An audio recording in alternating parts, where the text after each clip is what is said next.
As some fond virgin whom a mother's care drags from the town to wholesome country air, just when she learns to roll a melting eye, and hear a spark, yet think no danger nigh, from the dear man unwilling she must sever, yet takes one kiss before she parts forever. Thus from the world fair Zephyrlandia flew, so others happy, and when the sighs withdrew, not that their pleasures caused her discontent, she sighed not that they stayed, but that she went.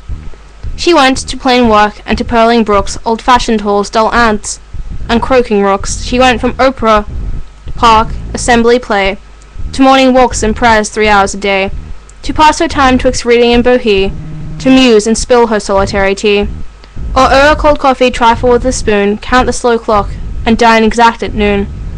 Divert her eyes with pictures in the fire, hum half a tune, tell stories to the squire, up to her godly garret after 7, there starve and pray, for that's the way to heaven. Some squire perhaps you take delight to rack, whose game is whisk, who treats to toast and sack, who visits with a gun, presents you birds, then gives a smacking bus, and cries, "No words!" Or with his hand comes hollowing from the stable, makes love with nods and knees beneath the table, whose laughs are hearty though his jests are coarse, and loves you best of all things, but his horse.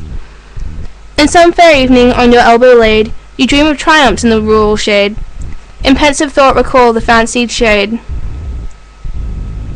see coronations rise on every green, before you pass the imaginary sights of lords and earls and dukes and garter knights. While a spread fan overshades your closing eyes, then give one flirt, and all the vision flies. Thus vanquish sceptres, coronets, and balls, and leave you in lone woods or empty halls. So when you're a slave at some dear idle time, not plagued with headaches or the want of rhyme, stands in the streets, abstracted from the crew, and while he seems to study, thinks of you. 'Tis when his fancy points your sprightly eyes, or sees a blush of soft Parenthea rise, gay pats my shoulder, and you vanish quite. Streets, chairs, and coxcombs rush upon my sight.